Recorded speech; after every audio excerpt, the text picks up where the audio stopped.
Et voici votre émission Il est écrit.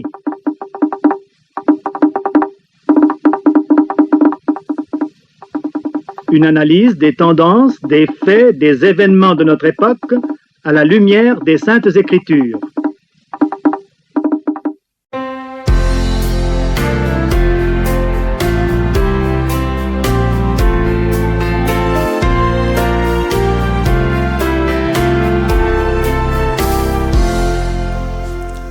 Fidèles auditeurs et vous tous qui nous rejoignez pour la première fois, bonjour et merci d'écouter Il est écrit, votre programme que l'Église adventiste du 7e jour vous propose chaque samedi matin dès 7h. Lionel Simo dirige la partie technique, Madeleine Sangou est là aussi pour nos conseils santé, et Emmanuel et Marcel Milon s'occupent de la logistique. Clovis Sutien-Fopa, c'est mon nom, et pour lancer notre magazine ce matin, je vous propose de marquer une pause pour dire merci au Seigneur.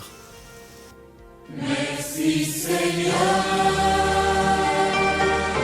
d'être venu pour me chercher dans la nuit où je me trouvais seul désemparé. Merci Seigneur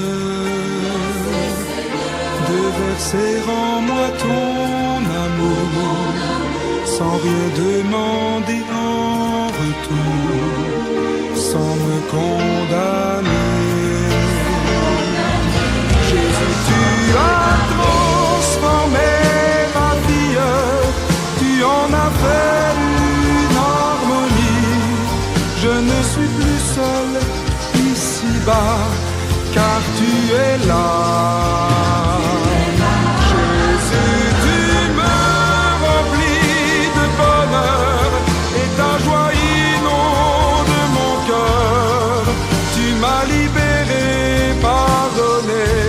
Alléluia. Merci Seigneur de m'accorder ton Esprit Saint, de me guider sur le chemin d'un facile. Merci Seigneur. Merci Seigneur pour ta parole qui si souvent me fortifie et m'apprend à rester confiant. Jésus, tu as transformé ma vie, tu en as fait une harmonie. Je ne suis plus seul ici-bas, car tu es là.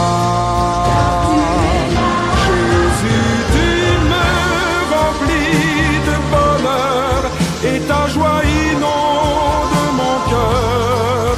Tu m'as libéré, pardonné.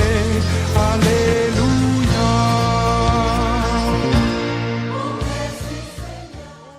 Dans la suite de notre programme, nous parlerons du sommeil, cette fonction vitale de l'organisme, au même titre que la respiration, la digestion ou l'immunité, et qui influe sur notre comportement dans la journée. D'après les spécialistes, nous passons environ un tiers de notre vie à dormir. Selon un proverbe français, le sommeil est la moitié de la santé. Voilà pourquoi dans cette édition, nous nous intéresserons aux bénéfices du sommeil pour notre équilibre. Nous aurons aussi une méditation qui met l'accent, en cette veille de rentrée scolaire, sur le rôle primordial des mères dans la réussite de leurs enfants, sans pour autant négliger l'apport des pères. Ce matin, Il est écrit voudrait encourager toutes les mamans qui devront nécessairement consentir d'énormes sacrifices pour que nos enfants passent une année scolaire réussie. Nous aurons également notre rubrique École du sabbat en nous focalisant sur la leçon numéro 10 étudiée pendant la semaine dans notre guide d'études bibliques. Elle a pour titre « L'Alliance et le plan du salut ». Nous finirons enfin avec notre page de nouvelles pour voir comment l'Église avance ici et ailleurs. Si vous nous rejoignez seulement maintenant, vous êtes sur la CRTV, station régionale de l'Ouest, et vous faites bien d'écouter Il est écrit, un magazine conçu pour votre total bien-être.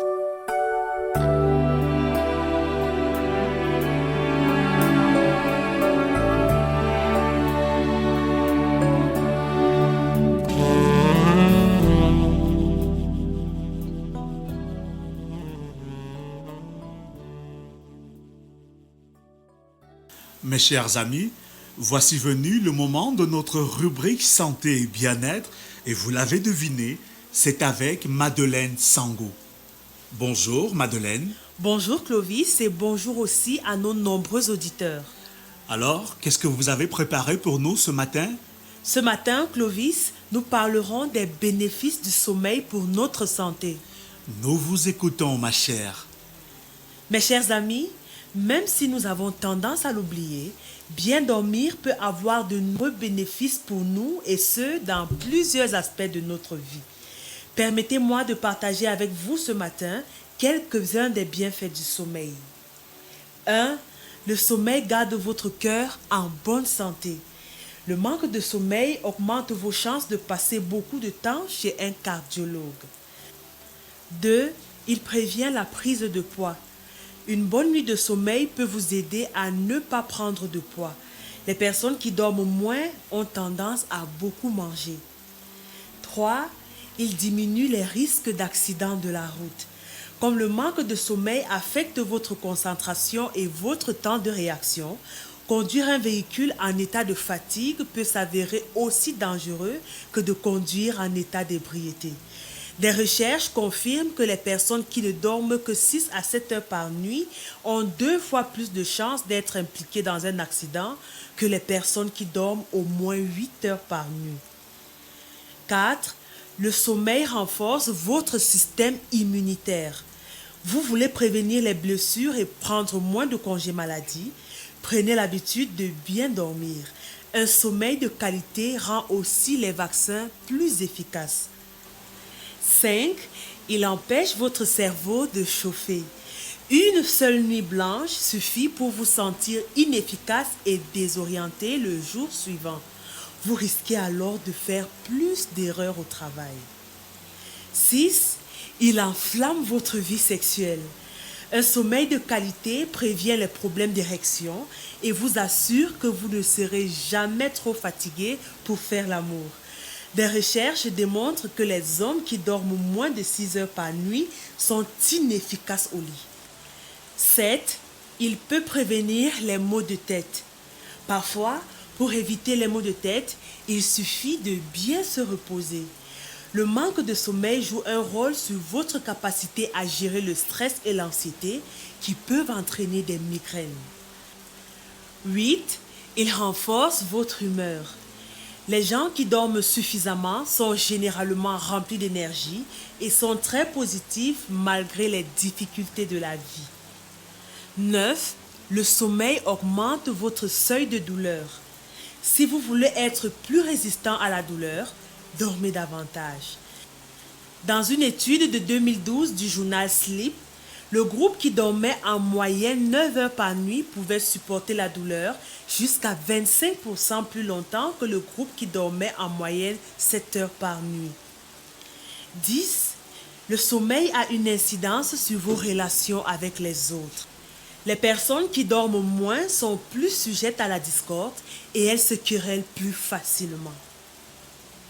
Voilà, mes chers amis auditeurs, nous venons d'analyser les nombreux avantages du sommeil. Ce qui nous reste à faire maintenant, c'est de dormir suffisamment pour en profiter au maximum. C'est tout pour ce matin, mon cher Clovis. Retrouvons-nous samedi prochain. Bon sabbat à tous. Bon sabbat Madeleine. Merci d'attirer notre attention sur le sommeil. À samedi prochain, s'il plaît à Dieu.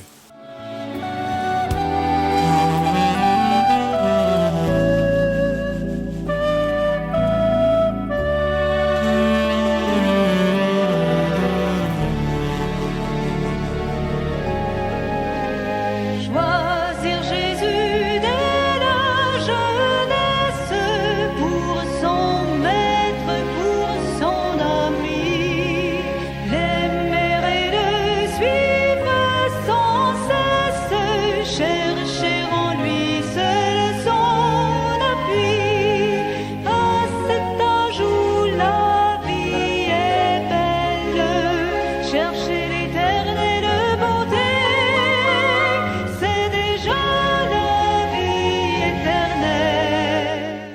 Mes chers amis, Henry Ward Beecher a déclaré que le cœur d'une mère est l'école de l'enfant. Restons concentrés pour la suite.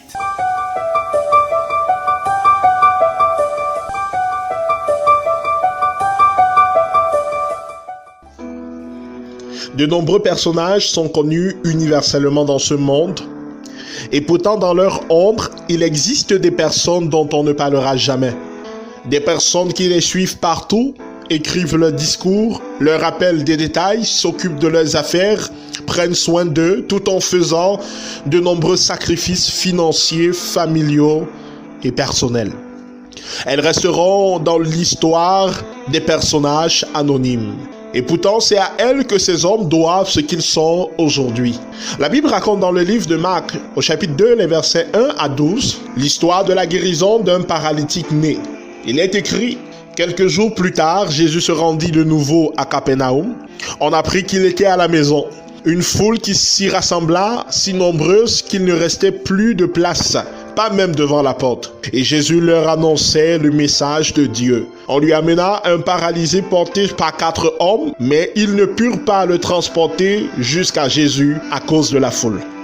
Le paralytique était un homme rempli de foi. Il soupirait après la guérison que Jésus lui apporterait. Mais sa détermination était neutralisée par 2 obstacles majeurs. Premièrement, son état physique, puisqu'il était paralysé et ne pouvait se mouvoir par lui-même. Deuxièmement, la foule nombreuse qui remplissait la maison. Cependant, aidé par 4 hommes, il recevra la guérison de Jésus. Grâce à leur détermination spirituelle, ces hommes mettront tout en œuvre pour surmonter ces obstacles et faire parvenir le paralytique aux pieds de Jésus. Comment? La suite du récit nous fait savoir que premièrement, ils sécheront de grosses cordes neuves et solides. Ensuite, ils monteront par une échelle sur le toit de la maison. Enfin, ils démonteront une partie de la toiture. À l'aide des cordes, feront descendre le paralytique sur son brancard, au milieu de la foule nombreuse, précisément aux pieds de Jésus. Le Seigneur fut ému de la scène et de l'ingéniosité que leur procura le Saint-Esprit grâce à leur foi. Alors il déclara, il est écrit dans Matthieu 2, les versets 4 et 5, lorsqu'il vit quelle foi ces hommes avaient en lui, Jésus dit au paralysé, « Mon enfant, tes péchés te sont pardonnés. » Marc chapitre 2, les versets 4 et 5. Ces hommes avaient fait l'impossible pour le voir guéri. Et pourtant, personne ne connaîtra ni leur nom, ni d'où ils venaient. Bref, le récit biblique ne donnera aucun détail sur leur personne. Ils resteront pour nous des personnages anonymes, comme un nombre inconsidérable de mères dans ce monde qui ne sont que des personnages anonymes. Et oui, elles sont nombreuses, ces mères anonymes dont on ne se souviendra jamais. Peut-être le monde se souviendra de leurs enfants, mais pas d'elles. Je vous mets à l'épreuve, chers amis.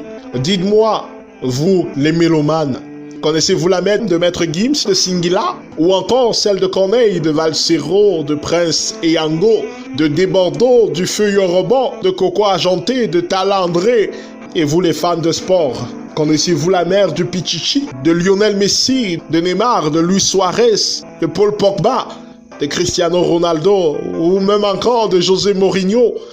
Et pour vous, les fans de basket, connaissez-vous la maman du feu Kobe Bryant, de LeBron James, de Steph Curry, de James Harden, de Tony Parker? Enfin, vous qui aimez la culture générale, connaissez-vous la maman de Nelson Mandela, de Ni John Fundi, du professeur Maurice Kamto, de Bello Bouba Maigari, de Lance Olive Johnson, de Philippe Emeagwali, le père de l'Internet, ou encore de son excellence Paul Biya? Cet exercice avait pour but de vous prouver, chers amis, que malheureusement, beaucoup de mères font partie de ces personnages anonymes dont on ne s'en souviendra presque jamais. Et pourtant, l'influence d'une mère, l'on n'en parlera jamais assez. À ce sujet, Ellen G. White a écrit, je la cite, « La puissance que la mère exerce sur l'enfant après Dieu est la plus forte qui soit sur cette terre. Son influence s'étendra jusque dans l'éternité. » Fin de citation. Foyer chrétien à la page 231. Et oui, chers amis, le saviez-vous qu'après Dieu, l'influence la plus forte qui aura été dans votre vie sur cette terre sera celle de votre mère? Le pasteur Alexandre Rodolphe, écrivain suisse, de renchérir, je le cite, « Un grand pouvoir leur a été remis. Le retirer de leurs mains est impossible. Tout ce que nous pouvons faire, c'est de leur apprendre à en faire bon usage. » Fin de citation. De nombreuses histoires contemporaines confirment cette vérité, à l'instar de l'histoire du Dr Ben Carson. Un homme dont le passage sur cette terre restera gravé en lettres d'or dans l'histoire de la médecine. Oh, chère maman, êtes-vous conscient du pouvoir que vous détenez entre vos mains, celui de façonner et de faire vos enfants des hommes dont l'humanité aura besoin? Chirurgien en chef du département de neurochirurgie pédiatrique de l'hôpital universitaire John Hopkins à Baltimore aux États-Unis, le Dr Ben Carson, noir américain, est le premier médecin qui mena avec succès la séparation des bébés siamois en 1987. Ce fut la première dans l'histoire de notre humanité. Les bébés siamois, Johan et Stéphane, étaient des jumeaux reliés par la tête. Il fallait une intervention chirurgicale pour les séparer. Or, les opérations de bébés siamois, jusqu'alors, s'étaient soldées par le décès de l'un des jumeaux. Seulement, la mère des jumeaux, Johan et Stéphane, ne voulait perdre aucun de ses enfants. Alors, le docteur Ben Carson, à qui fut soumis le cas, demanda 5 mois de préparation et prit 22 heures de chirurgie effective. Ce fut le 5 septembre 1987, de 7h15 au 6 septembre à 5h du matin, qu'il mena cette opération. Ce fut un grand pas dans l'histoire de l'humanité, un pas de géant. Et depuis ce jour, la séparation des bébés siamois est devenue possible dans le monde. Ben Carson avait frayé la voie. Et pourtant, cette réussite de grande renommée a pour co-auteur une petite femme noire, illettrée, tapie dans l'ombre, femme seule, car abandonnée par son époux. Elle se sacrifia pour voir réussir ses 2 garçons. D'ailleurs, la dédicace de son ouvrage autobiographique « Les mains du miracle » du ghetto à la chirurgie révèle le rôle et l'influence de la mère dans sa réussite. Je le cite. « À ma mère Sonia Carson, qui sacrifia sa vie pour s'assurer que mon frère et moi prendrions un bon départ. » Fin de citation. Les mains du miracle, du ghetto à la chirurgie, page 7. À la vue de leurs résultats scolaires médiocres, Sonia Carson renonça à ses multiples petits jobs pour se concentrer à l'éducation de ses 2 fils. Elle supprima la télé, les inscrivit de force à la bibliothèque municipale, veilla à ce qu'ils fassent quotidiennement leurs devoirs. Chrétienne adventiste du 7e jour, elle le fit toutefois sans négliger leur éducation spirituelle. Ainsi, elle leur apprit à développer une relation intime et personnelle avec Jésus par une vie de prière et de lecture de la parole. Aussi, chaque samedi, elle veillait à ce qu'ils se rendent à l'église pour le culte. Et puis, matin et soir, elle veillait au culte de famille au sein de la maison. Puis, elle ne cessait de prier pour ses enfants Ben et Curtis, leur insufflant un rêve alors qu'ils n'en avaient pas. Grâce aux efforts de sa mère, le jeune Carson rêva de devenir médecin et son frère ingénieur. Par un travail acharné, il passa de la médiocrité à l'excellence dans ses études. C'est ce gamin, nul en sciences, tenez-vous, et en arithmétique qui devint, à l'aide des efforts de sa mère et par la grâce de Dieu, un travailleur, un étudiant studieux et un médecin dont l'histoire enregistrera pour toujours son nom en lettres d'or dans l'humanité. Cependant, s'il n'y avait pas eu ce livre, Les mains du miracle, personne n'aurait jamais su que ce médecin fut le résultat des efforts inlassables d'une mère seule et des sacrifices d'une femme pieuse pour conduire ses enfants au Seigneur et à la réussite. L'influence de Sonia Carson fut une source de bénédiction, d'inspiration pour ses enfants et pour l'humanité tout entière, il faut le souligner. Oui, chère maman, vous êtes peut-être des personnages anonymes, mais surtout des femmes extraordinaires. qui détenez entre vos mains un pouvoir pour le bien de cette humanité. En êtes-vous seulement consciente? Si oui, quelle influence exercez-vous sur vos enfants? Est-ce une influence positive ou alors une influence de mort, comme celle de Salomé qui incita sa fille à demander la tête de Jean-Baptiste au roi Hérode en guise de cadeau pour son anniversaire? Quelle influence exercez-vous sur vos enfants, chère maman?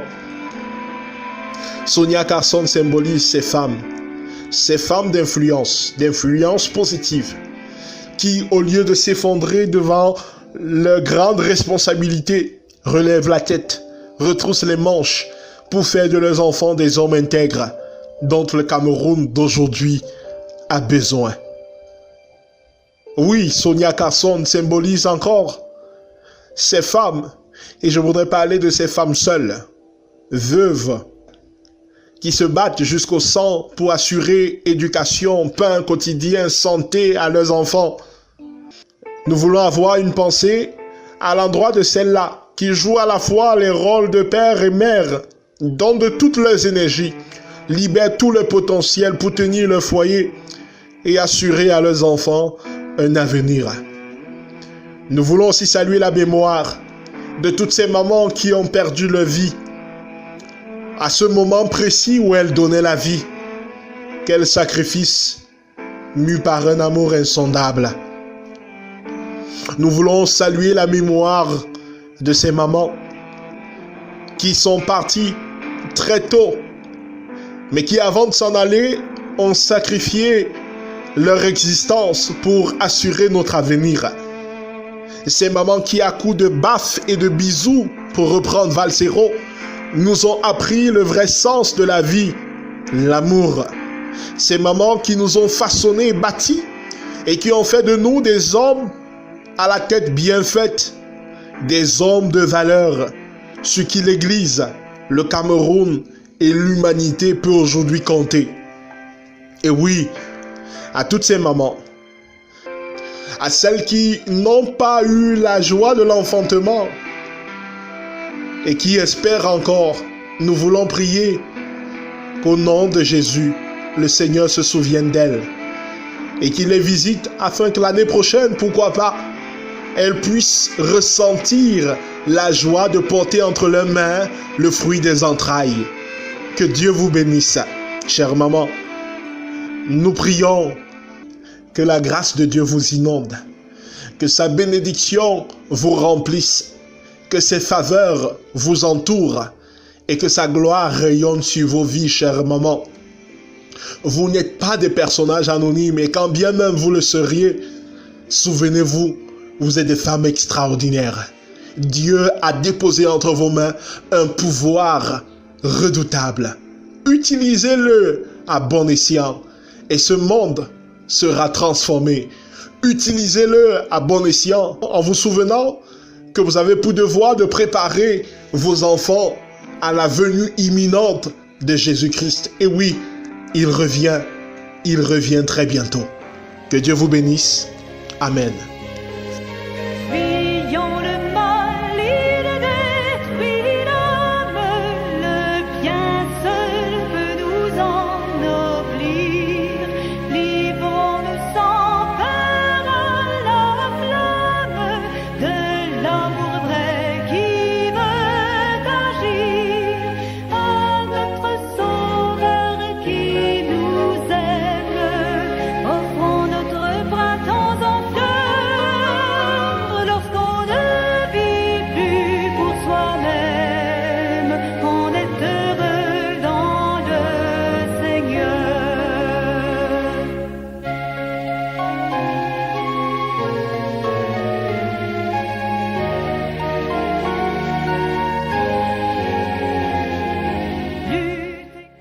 Vous venez d'écouter la méditation intitulée « Des personnages anonymes ».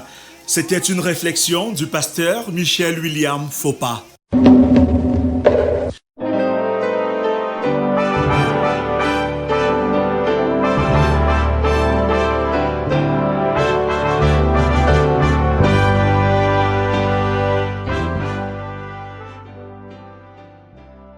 Mes chers amis, voici venu le moment de notre rubrique consacrée à l'école du sabbat.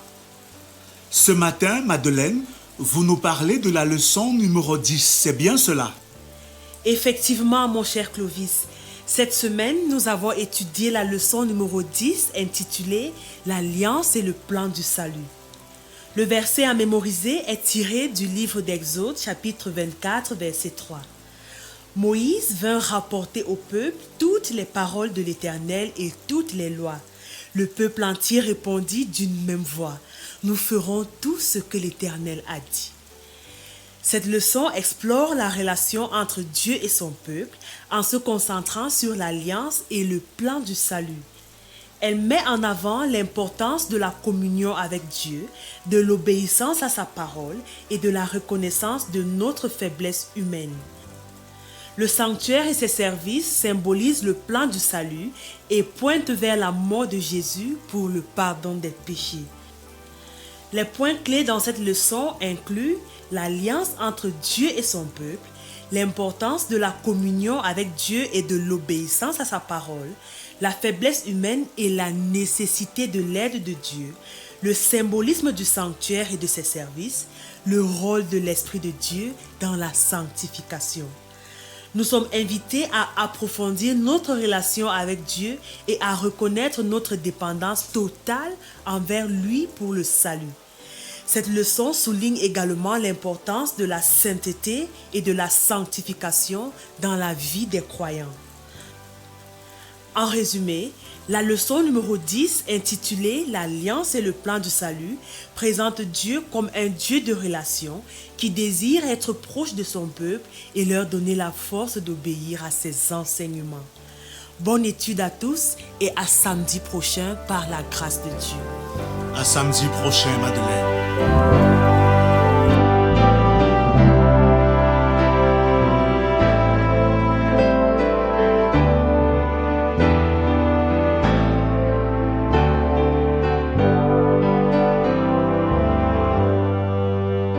Chers amis, voici à présent nos nouvelles.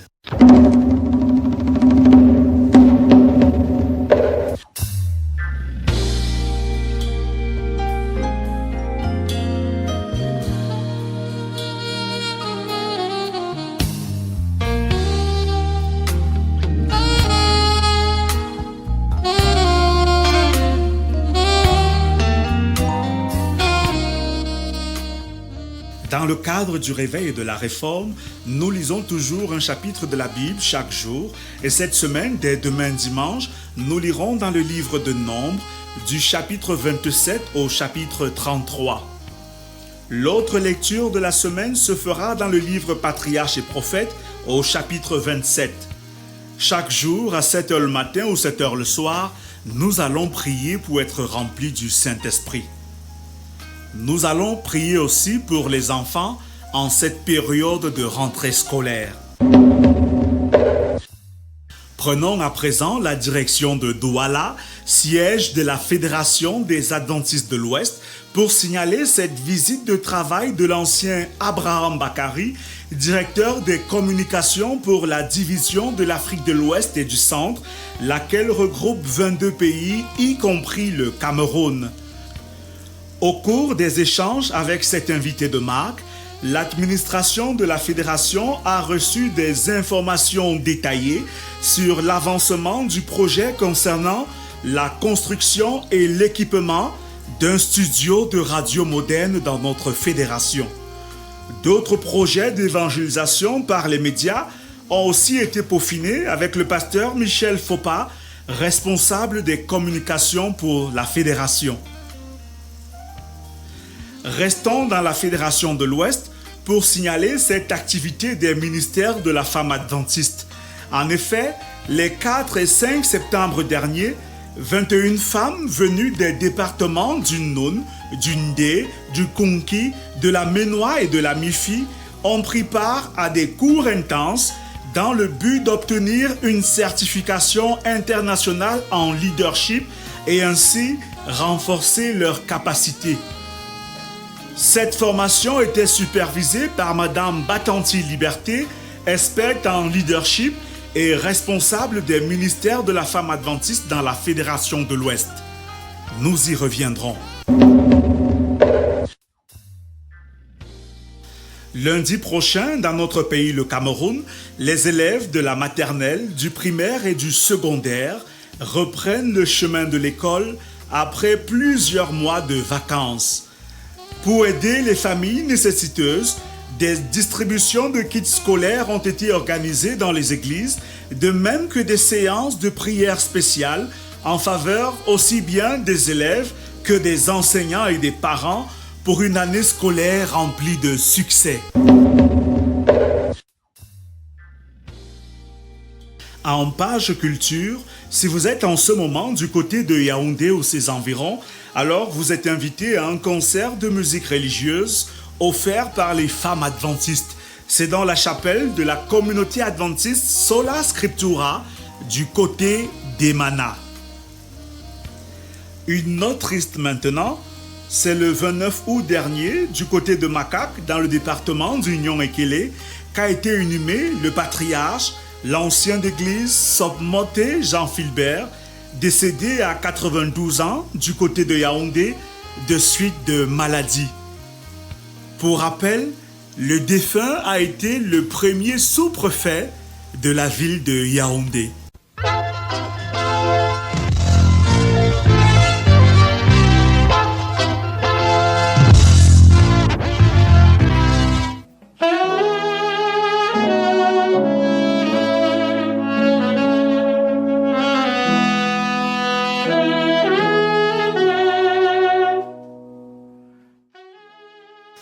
Chers amis, notre programme s'achève bientôt, mais si vous avez besoin de prières, de conseils ou d'études bibliques, contactez-nous au 699 85 85 69 ou au 675 42 80 95 ou enfin au 699 66 45 05.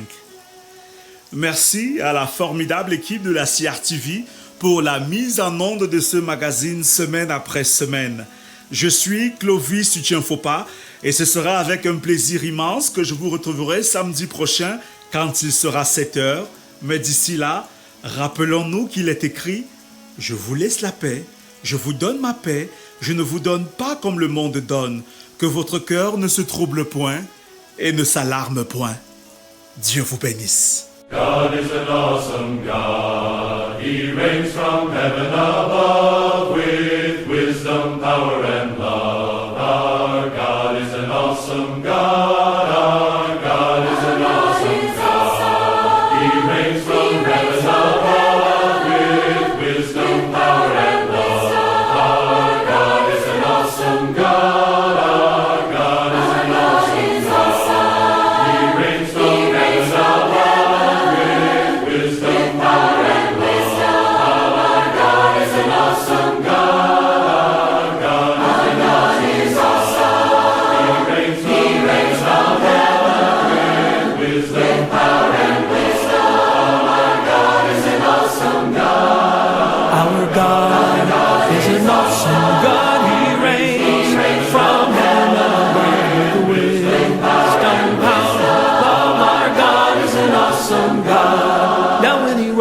Sleeves he wasn't putting on the Ritz. Our God is an awesome God. There's thunder in his footsteps, lightning in his fist. Our God is an awesome God. And the Lord wasn't joking when he kicked him out of Eden.